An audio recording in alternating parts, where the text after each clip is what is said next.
Welcome back. పరవళ్లు తొక్కాల్సిన అఖండ గోదావరి వెలవెలబోతోంది. ఈ ఏడాది వర్షాభావ పరిస్థితులతో సాగు గగనంగా మారింది. చినుకు కోసం రైతు ఆశగా ఎదురు చూస్తుండగా గోదావరి డెల్టా పరిధిలో నీటి నిర్వహణ అధికారులకు సవాలుగా మారింది. గోదావరి జిల్లాలపై ఈ ఏడాది వర్షాభావం తీవ్ర ప్రభావం చూపింది.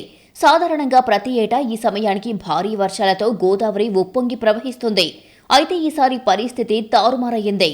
జిల్లా వ్యాప్తంగా 5.5 లక్షల ఎకరాల్లో వరి సాగు చేయాల్సి ఉంది. ఎల్నినో కారణంగా జూన్ 1వ తేదీనే కాలువలకు సాగునీరిచ్చారు. కానీ 30% కూడా నాట్లు పూర్తి కాలేదు. పూర్తి స్థాయిలో వర్షాలు పడితేనే గోదావరిలో నీటి మట్టం పెరిగి శివారు భూముల వరకు నీరందుతుంది. ఎప్పుడూ ఖరీఫ్ సీజన్లో అతివృష్టి ఉంటుంది. భారీ వర్షాలు, తుఫాన్లు, వరదలు వస్తాయి. అలాంటిది నేడు చినుకు పడక వరద పెద్దగా రావడం లేదు. దీంతో రైతన్న ఆశగా ఆకాశం కేసి చూస్తున్నాడు. పట్టుమని 10 రోజులు పూర్తి స్థాయిలో వర్షాలు పడితే ఖరీఫ్ సాగు చేపట్టవచ్చని అన్నీ సిద్ధం చేసుకున్నాడు. కానీ ఆ జాడ కనిపించడం లేదు. దీంతో జూలై 3వ వారం వచ్చేసినా ఇప్పటికీ కొన్ని ప్రాంతాలలో నాట్లు వేస్తున్నారు. మరికొన్ని ప్రాంతాలలో పొలాలు బీడులుగా పెట్టి వదిలేశారు. లేదండి, ఇప్పటికి ఆకుమడి వేసుకునే దారి లేదు, కాలువ తడలేదు. నెల 10 రోజులు అయిందండి. నెల 10 రోజుల నుంచి మాకు కాలువకి ఏ దారి లేదు. పెద్ద కాలం అప్పుడు వెళ్తుంది కానీ ఓడపాలెం ఓల్సి అన్న కాలువ అసలు ఒక్క చుక్క రావట్లేదు. ఒక 10 సంవత్సరాల క్రితం అయితే మాత్రం బాగా వచ్చిందండి నీరు, ఒడ్లు ములిగి. ఇప్పుడు కాలువంపడ కూడా పారతలేదు నీరు. ఆ పరిస్థితిలో ఉన్నాం. మేము అందరం కౌలు రైతులమండి. నిలబడ్డ రైతులందరూ మేము నీరు ఇప్పించవలసిందిగా కోరుతున్నాం. గత 70 ఏళ్ల చరిత్రలో జూలై 18 నాటికి గోదావరిలో ఇన్ఫ్లో కేవలం 15,000 నుంచి 16,000 క్యూసెక్కులకు మాత్రమే పరిమితం కావడం ఇదే తొలిసారి.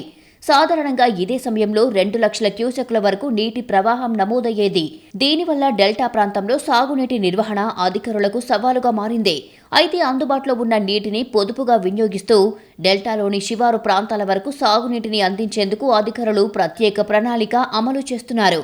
ప్రస్తుత పరిస్థితులను దృష్టిలో ఉంచుకొని సీలేరు జలాశయం నుంచి సుమారు 15,000 క్యూసెక్కుల నీటిని మళ్లించే చర్యలు చేపడుతున్నారు.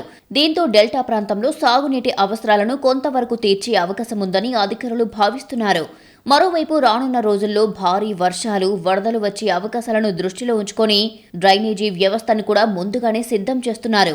లోతట్టు ప్రాంతాల్లో నీరు నిల్వ కాకుండా కాలువల శుభ్రత, బ్రిడ్జుల వద్ద పేరుకుపోయిన పూడిక తొలగింపు పనులను వేగవంతం చేస్తున్నారు.